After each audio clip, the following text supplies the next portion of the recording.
Hi, everyone. Welcome to the Mostly Peaceful podcast with me, Julio Rosas. I have here the Starts with One Today team. You might have seen them in my recent report about the underdogs of Skid Row. I wanted to talk to them again because a lot has happened in the 3-ish weeks that when I was back out over there in Los Angeles. And, unfortunately, while there was a lot of good done, as these guys will tell you, there's still a lot more that needs to be completed in order to kind of really get this addressed. So, just if you guys could do a quick intro of yourselves. Well, ladies first. Of course. So is that you, Joey? No, I was waiting for you to say that. sorry. Well, No, my okay. name is Victoria Parker. I'm one of the founders of Starts One Today, together with my husband Jonathan. Yes, I'm Jonathan Parker. I'm one of the co-founders of Starts One Today. And my name is Joey Tuccio. I started volunteering with them about 3 years. Oh, wait. 3 years ago. Yeah. Okay. God, I can't keep track of time. A lot has blended together with everything that's been Yeah. happening.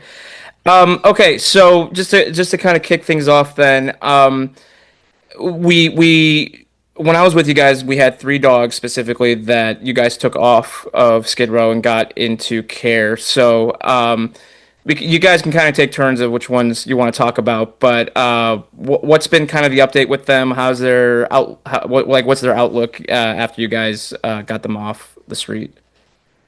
Well, I'll start with Frankie. Frankie was the black German Shepherd mix that was limping with his paw, and he unfortunately had to get the whole leg amputated because it was just dead flesh. Basically, it was rotten flesh.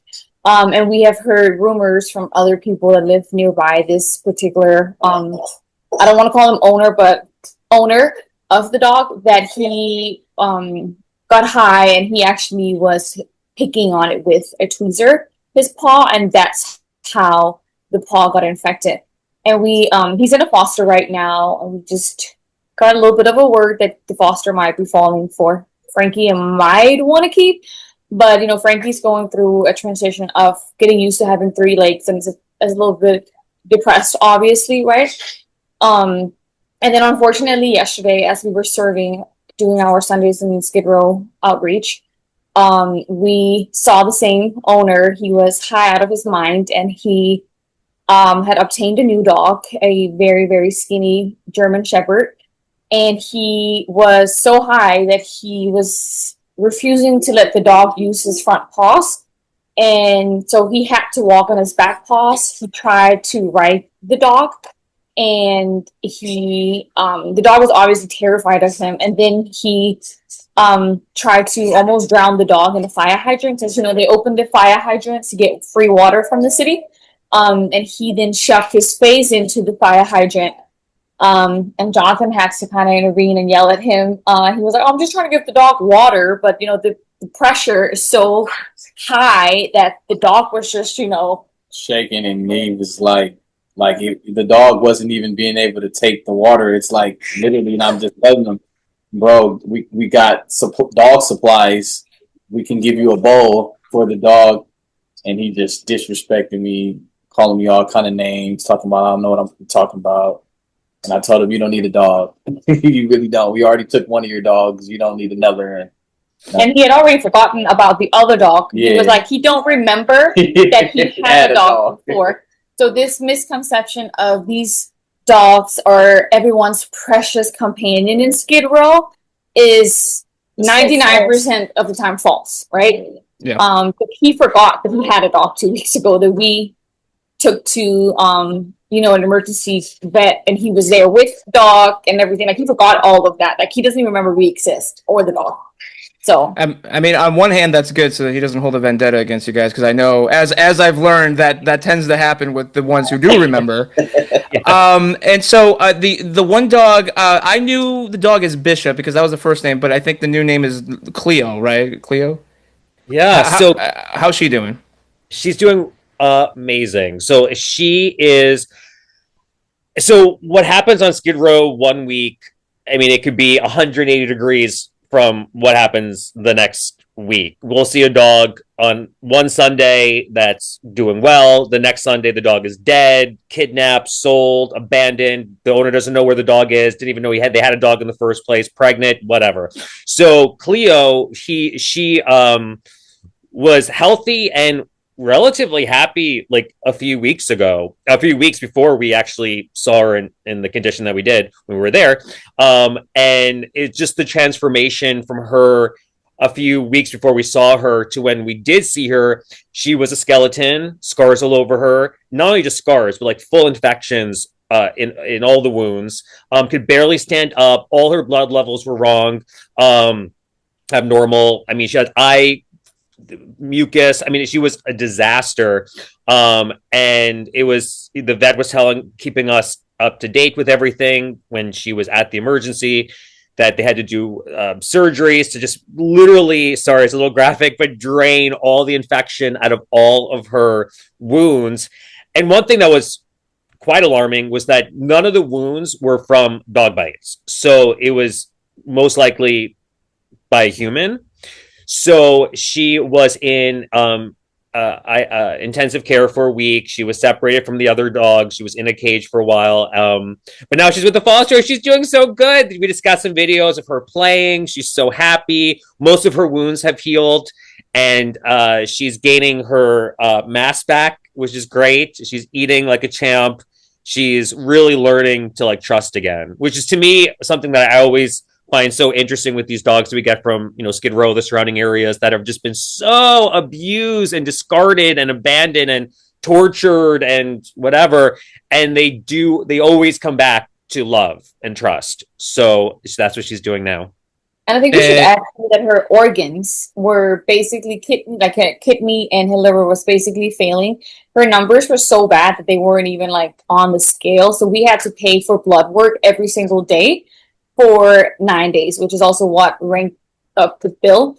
But she's a very young, healthy dog, right? So it wasn't like an actual like liver kidney disease. It was from most likely ingesting drugs in Skid Row. So I think that's very important to mention, because this is not the first time and won't be the last time that we see that. I was gonna say, because how often does that happen? Because like when I think of like my dog, I mean, she's very picky in what she eats. Sometimes like her dog food, like food that's meant for dogs, she's picky. But when it comes to like random stuff off the ground, she'll just take it. And it's like, oh, what did you see? So I can imagine with an area like Skid Row, like in addition to the trash, you do have just drugs just free flowing around the area. So how often does that happen? How often do you see cases where either a dog eats eats drugs, or unfortunately does die from eating that? How often do you see that? Often. Like we have had several dogs that overdosed. We've had dogs where people have given them Narcan, and then we have some dogs who unfortunately just didn't make it through because they just overdosed on specifically fentanyl. We had a bulldog that died from fentanyl on the street that we were trying to take off for a while. And then a lot of times, we don't know, like when they come into our vet, they're so sick and they can't find a source, which most likely means that they ingested drugs. And also people do use their dogs to test their drugs, because they want to make sure that the drugs doesn't contain fentanyl if they're not fentanyl users.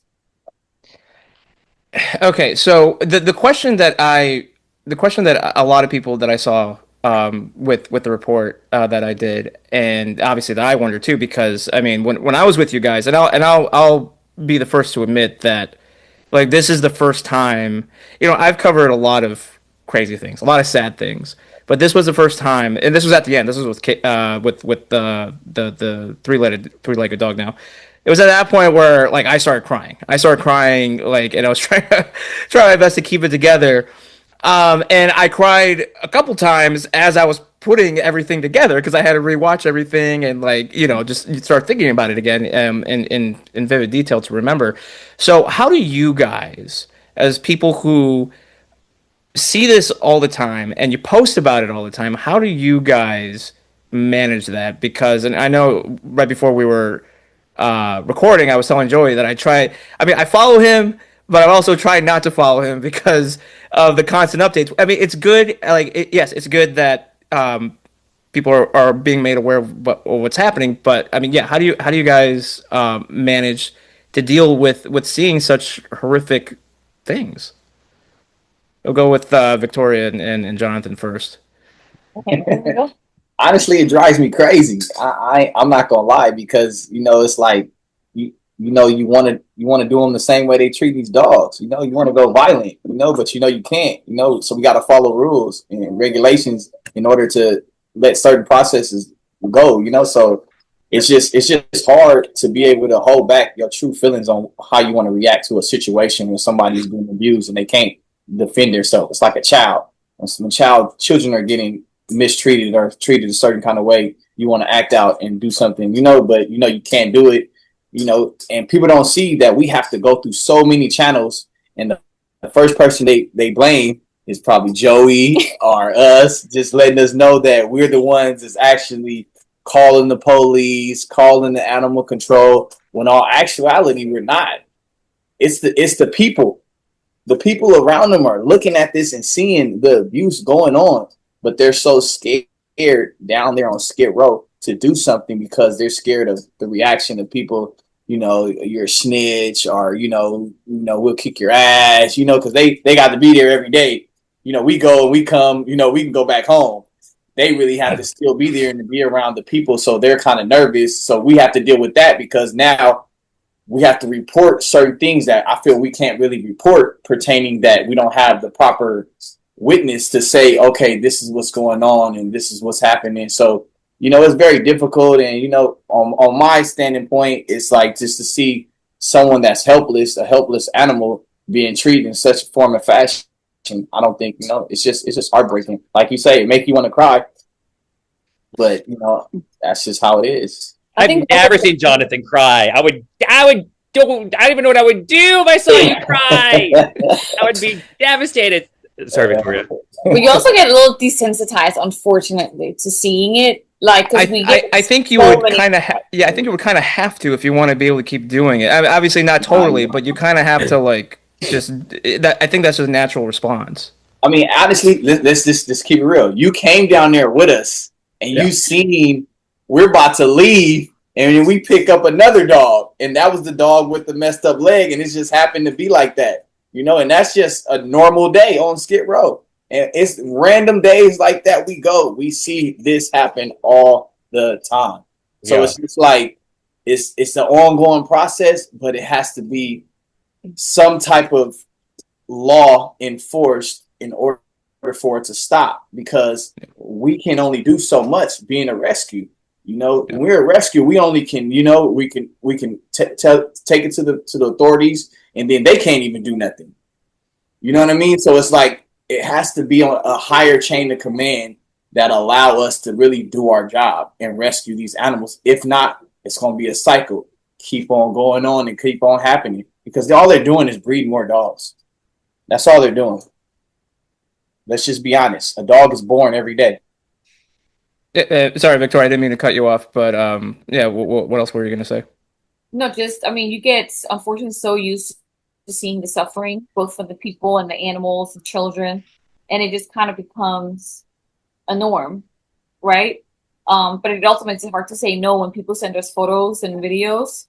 And then, there's always like certain dogs that you are always like going to sleep thinking about, because, we haven't been able to help them. There's like one German Shepherd that has a big old like padlock and a thick chain around him that I keep thinking about. And then there's this one particular dog that has a paw injury too, like a leg injury. And we tried to get that dog like twice now, and the owner is just not letting go. And she's always passed out, high, leaves the dog. You're talking about the dog in the rain. Mm-hmm. And, it just, and she left the dog outside in the rain while she was covered when we had the rainstorm. So there's always certain dogs that you were like thinking about that you wish you could have helped, or you can help, but you just unfortunately can't get to. Mm-hmm. And Joey, for you, is your way of handling it just making videos screaming at Karen Bass, which is fine. That's a totally that's a totally fine reaction, just based off of what I've seen. But literally no truer words have been told. That is so accurate. Like I am like, yes, that is so true. In fact, I'm screaming. I'm screaming right now. Is that last Sunday I went downtown because Karen Bass had this like Shine LA thing where she was like, everybody get together and give up your Sunday so you can clean up a park. So I went because I'm like, I'm going to confront her. And I went, and not only was she not there when I went, she didn't show up at all. So I am like, radar, like, where is she? And in fact, I'm not going to say which company, but there was an organization there that when I went down, I said, is Karen here? And they were like, no, but we know exactly who you are. And I was like, but they were like, they're, you know, they have an organization that's down there, and they were like, we're so appreciative of what you're doing because we can't speak like you because of like, you know, all these restrictions or whatever, but like we're shouting just as loud as you are, but in different ways. So but you know what, I will say this, we're shouting loud, but we still have not got a response from Karen Bass. So well, no. and on that, because I know that Fox LA reached out to both Newsom's office and Bass's office, and so for context, Gavin Newsom's office basically just passed the buck that said, like, yeah, we don't want that happening with animal abuse, and we encourage all localities to handle it. And then Bass's office basically called you guys liars by saying that it's overblown. We have police that are trained to handle this. We have that they didn't say task force. It was what's the like a working group or like an initial group or something like that. Basically, kind of. Yeah. So it's not even like a full on task force. It's like a beginning trial run. Basically, is what I saw with the reporting from back in December. So I know you guys have kind of already spoken about it, but so Victoria and Jonathan, to start, what when you see people in power, like you were saying earlier, like it's not new laws that need to be created. The laws have been on the books for a very long time, and as I saw, and if you guys have seen, and it's not just when it comes to animal abuse, it's just like the people in charge have decided to not enforce certain laws on certain people. So when you see a statement like that, how does that make you feel?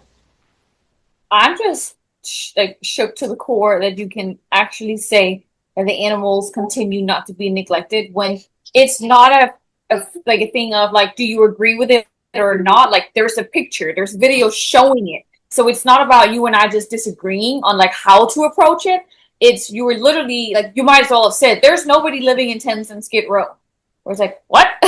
What do you mean? Like you see the dog suffering. Like we can't make these dogs suffer. Like we're not making up the videos and we're not making up the photos. It's not AI. It's definitely not AI. Yeah. Exactly. And you know, literally a couple of days before that, like your city officials, whether that was the police or animal control that are employed by you, Karen Bass, went in a big operation and arrested a woman for severe felony animal cruelty because she had 11 dogs crammed into 3 crates, had tied their mouths shut so they wouldn't bark. They were skin and bones.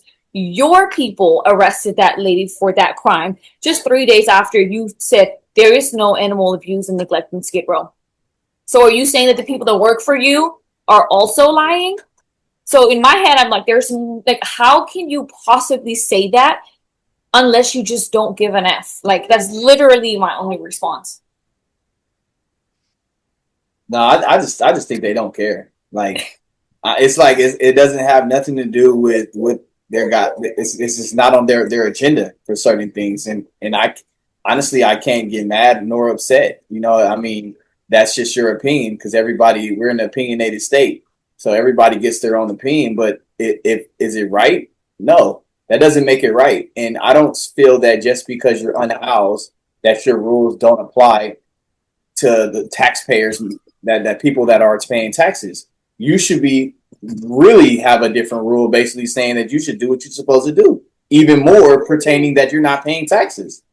I mean, it just doesn't make any sense to me if you ask me on the whole situation, because every time that we do try to do our job as far as rescuing and making sure these dogs do go to a nice home, it's stopping us because now they're laughing in our face saying that even if you call the police or even if you do whatever, you can't do nothing, you know? Mm-hmm. So it's kind of a slap in the face to the rescues that's really trying to make a difference and a change.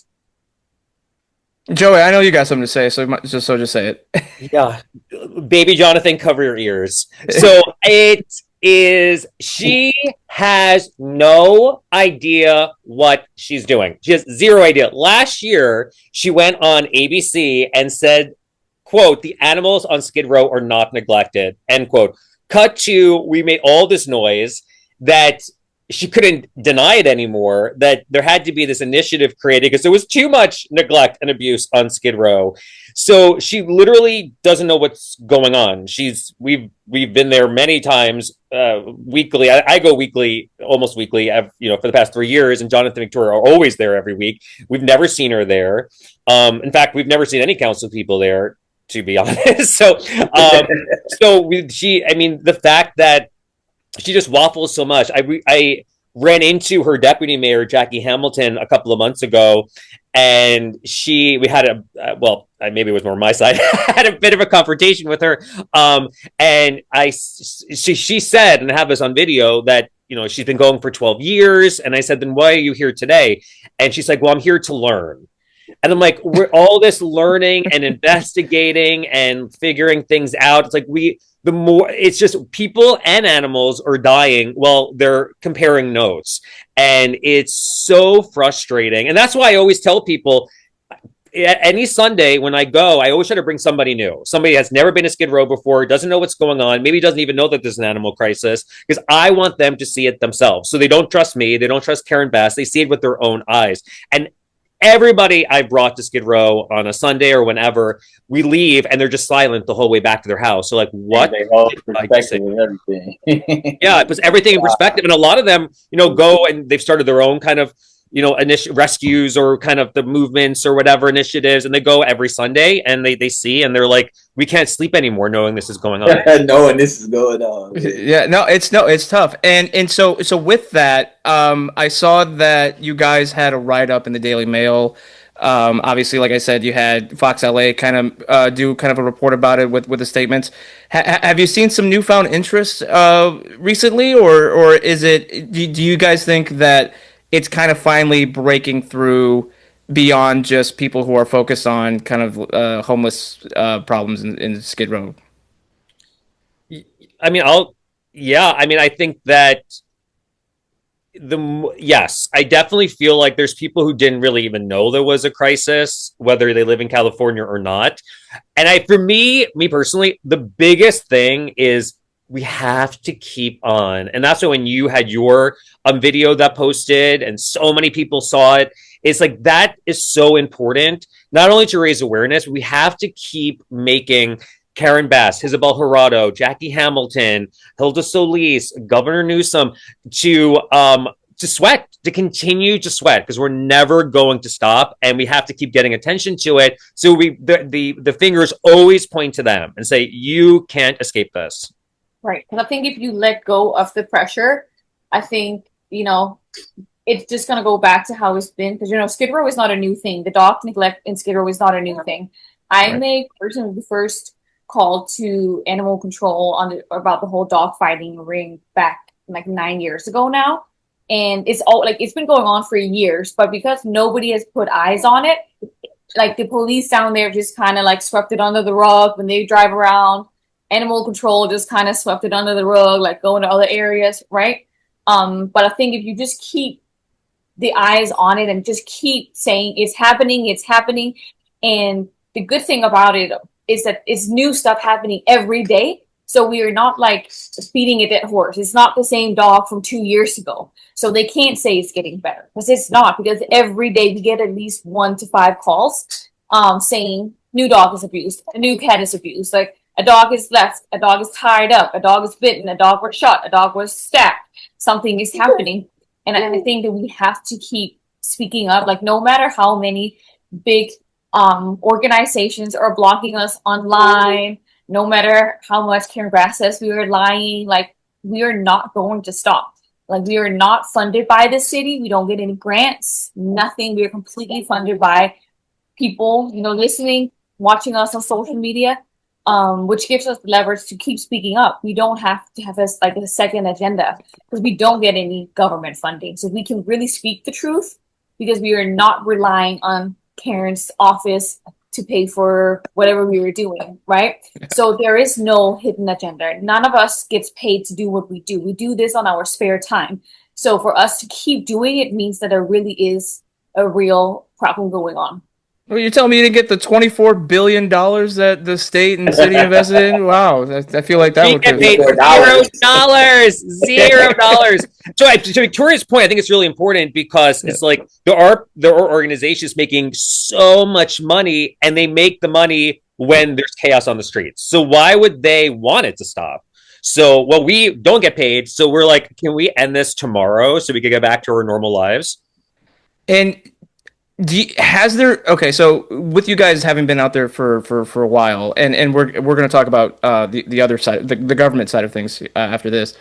Has there been any significant improvement or not really? I mean, how do you measure how do you measure success? It got worse. It expanded. There's been further out than it's ever been. It's worse by the day, and then it got even worse, both on the human perspective and also the dog perspective, when Karen Bass accepted all these buses full of immigrants and families. Because not only did she accept them without a proper plan in place, right? Whether you were for or against the whole immigration, ICE, all of that stuff, let's put that aside, right? When you decide to accept that many people without any income, without any plan, nothing. No social security card, nothing. No ID. That's what she did. She accepted them, put them into shelters in Skid Row, right?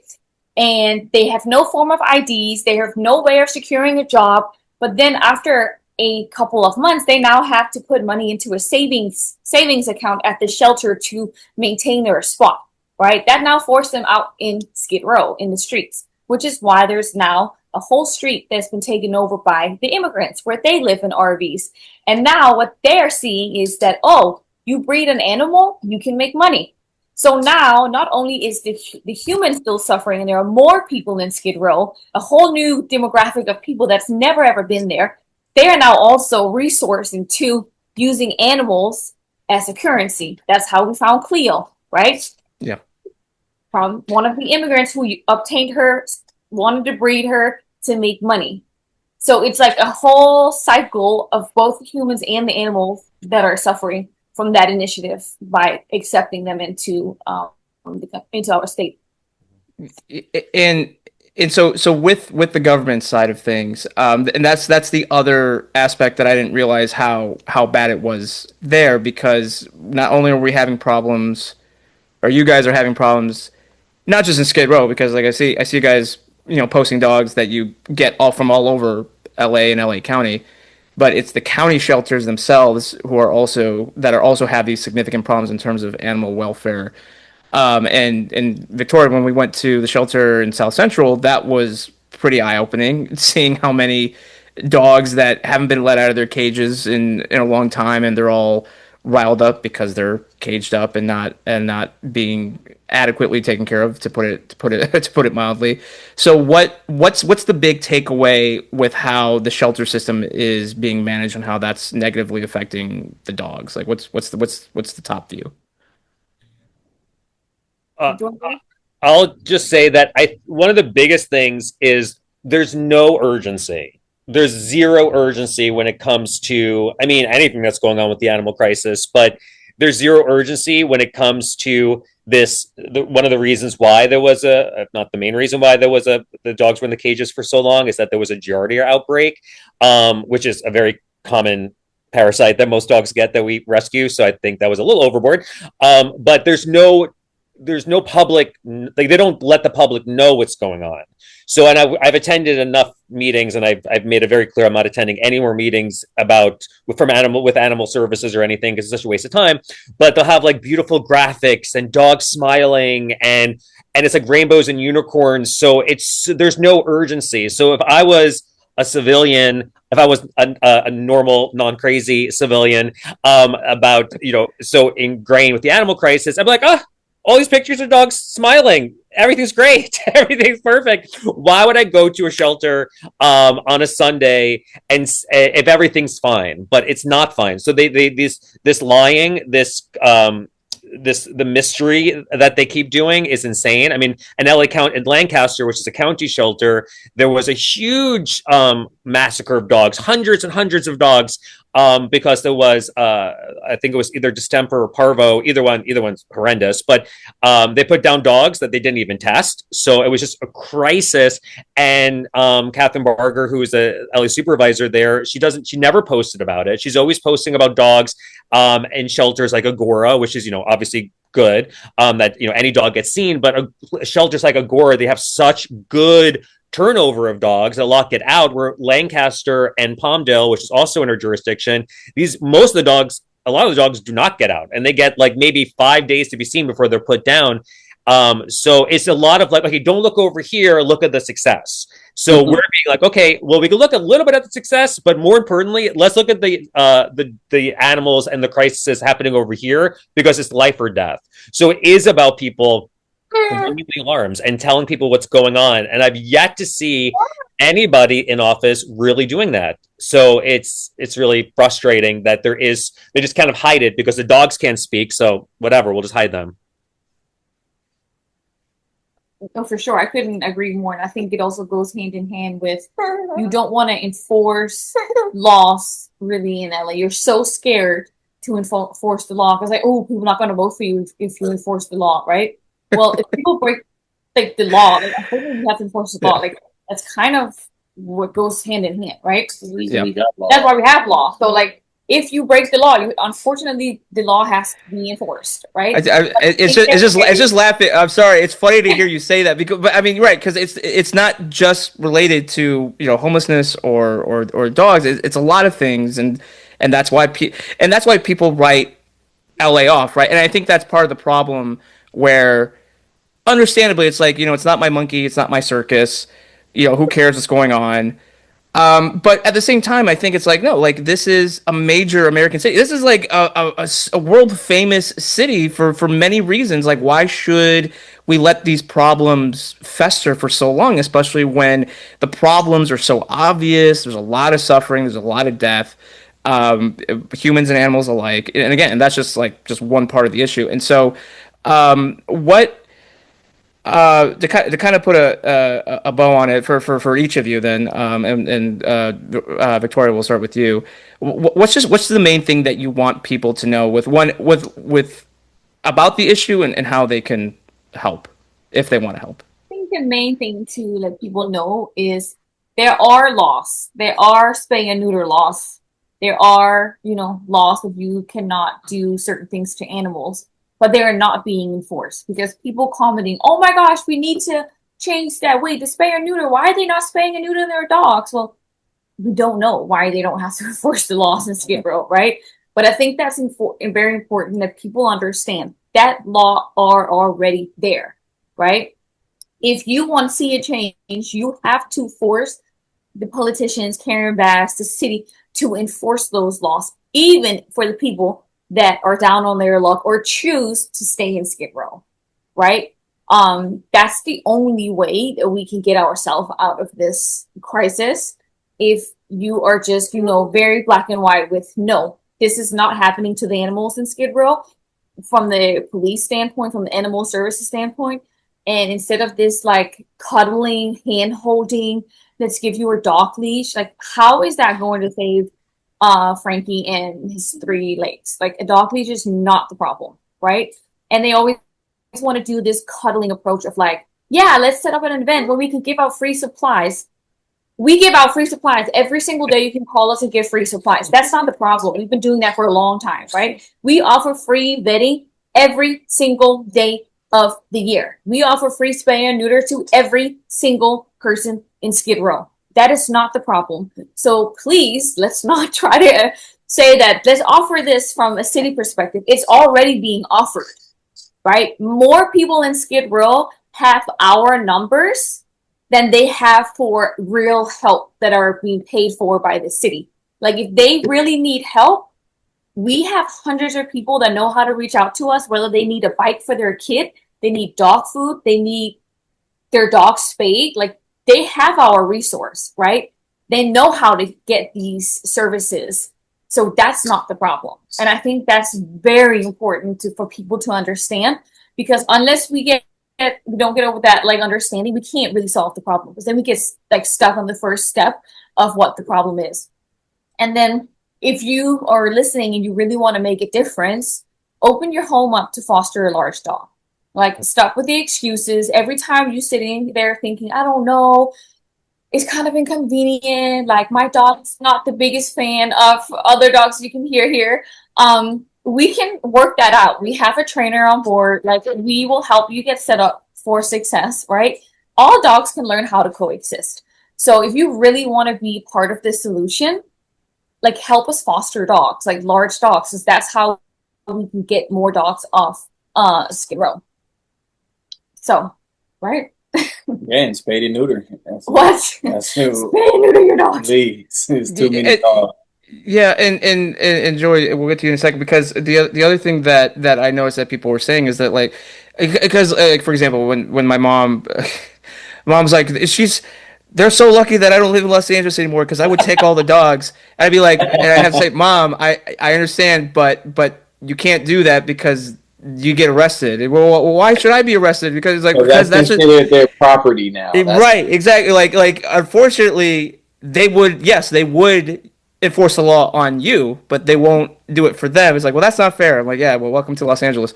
So that's the So that's the other problem, right? Is that because that for the reasons that they have, the dogs consider their property, so you can't just take them. And as I saw when I was with you guys, you were having to negotiate and get that consent to even get, which is crazy, right? I mean, it's crazy, but I understand, because okay, fine, you guys aren't police officers, but like it just return. That's the thing people forget. Yeah, if we could take a dog, right? Like, fine, but then we just also cannot take the rest of the 278 dogs that we need to help for the rest of the year, right? Because once we get in that bad standing with the community, you can't come back the following day, right? So that's what's a little bit different from when you say take the dog. Okay, well, I also need to take the next dog, right? That's not possible. So I think that's important for people to understand. And then the whole thing of that's their property. I've heard from several law enforcement that if you just take the dog and say, well, it's my dog now, then that law also applies to you, they said, because they don't have any proof that is actually their dog, because it's not microchipped, it's not vaccinated or registered to them. So whoever take the dog and say it's my dog, that is now in that second their dog. Mm-hmm. Which is one of the reasons too, is like why dogs move so much within Skid Row. We'll see a dog with one owner one day, the next week is with another person, the next week is over there, the next week is pregnant over here. It changes hands so much. It's with Julie in the morning and it's with Jose at night. Like, it's literally, that's how fast it changes.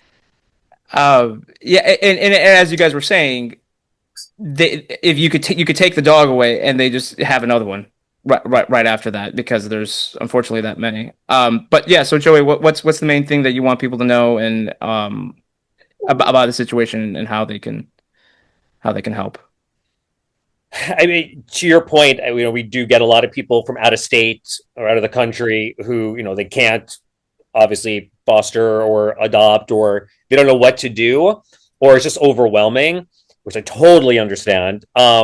But I feel, or they'll say something like, if I could win the lottery, I would take all of them or something. But it's like, that's obviously what we all want. But the stepping stones that everybody can take now is that we have to keep calling out the people in power that could do something, but are choosing not to. And I don't know, and I have my thoughts, but if it's because they're scared of hurting people's feelings by enforcing the law, or they are just too yeah, no, I think I like, honestly, I think it does just boil down to that, because that's the environment that's been fostered for so long, especially in a place like Los Angeles, because like, oh, it's people's feelings. Yeah, and it's like, to me, it's so weird because it's LA.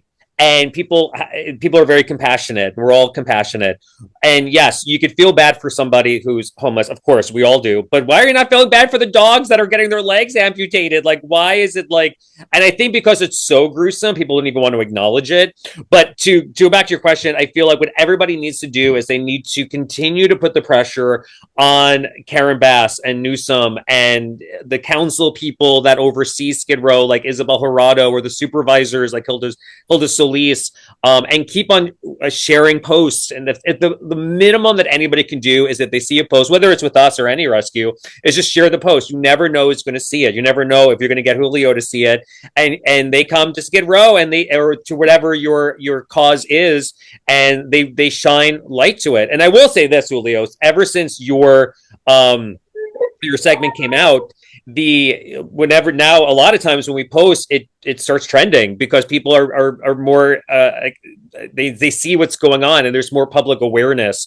So it did really get a lot of people that weren't familiar with it or kind of didn't maybe want to be familiar with it, have no choice to be familiar with it. So it definitely opened a lot of people's eyes. Yeah, I think that's just the biggest problem because, like I said, because especially on the conservative side of things, people just say, "Oh, like forget it. It's a lost cause." Like LA in general, right? It's a lost cause. We're not going to pay attention to them. They made their bed, so on and so forth. But yeah, I think it's also just because like that's what I was so shocked about it was just how easy it was to see just example after example after example, or just listening to you guys being like, oh yeah, on this corner this happened, and like right across this happened, and then like at the same corner like three things happened just just this past year or something. It's just like wow, okay, like it's just like it shouldn't be it shouldn't be that easy to find examples of dog abuse in any like major American city, but especially in a place like Los Angeles. So now imagine you don't have to imagine it because it's real, but know that, and then know that the mayor of Los Angeles is saying that it's a lie. Now that's where it becomes bananas. It's like, how can you, I mean, whatever. So yeah, that's where the frustration comes in. It's like, you see it, you go, but then the mayor is saying that it's not true. Yeah. Shocking. Yeah, no. So it's a tough topic, but I'm glad that people are getting more, because that's the first step, right? You gotta make people aware about what's happening. And by the way, let me just say this too. Let me end with this: is that we have Victoria here with a broken wrist, with a baby, and like she's still doing things, and she's still going out there. And Jonathan doesn't get paid for this, and they have their own jobs. And it's like, if they could do it with a broken wrist and a baby, then anybody can do it. Yeah, exactly. So no, I have a lot. What really helps, I forgot to say that too, is when people call, like when we post something and they call animal services or the police, like that's when they come out because they're annoyed with the amount of calls that they get. So they will, for some reason or somehow, find a reason to remove the animal suddenly when they are annoyed with the calls. It's very funny because then they can enforce the law and then they can find a legit reason to removing that animal, right? So please keep calling, even if you're out of state. Like when we post and stuff, call and report it, because there's nothing worse than us bagging up their phone lines. Like they will ask and beg us, can you please not post this yet? We're looking into it. We will take care of it. Just don't post it yet, like, because our phones are gonna like. I will post it. And Joey will post it. Yeah. You know Joey's gonna post it. Yeah, you know, that's what I'm saying. I can only I see Joey like, okay, I'm gonna scroll up just a little bit more. Like I'll look at tomorrow's post. You know, I gotta have it in moderation. Listen to some sad music, some wine, and then watch all the posts. Well, I was gonna say, yeah. I mean, it's not like you guys can have. Do you have the budget to have Sarah McLachlan run some commercials or something?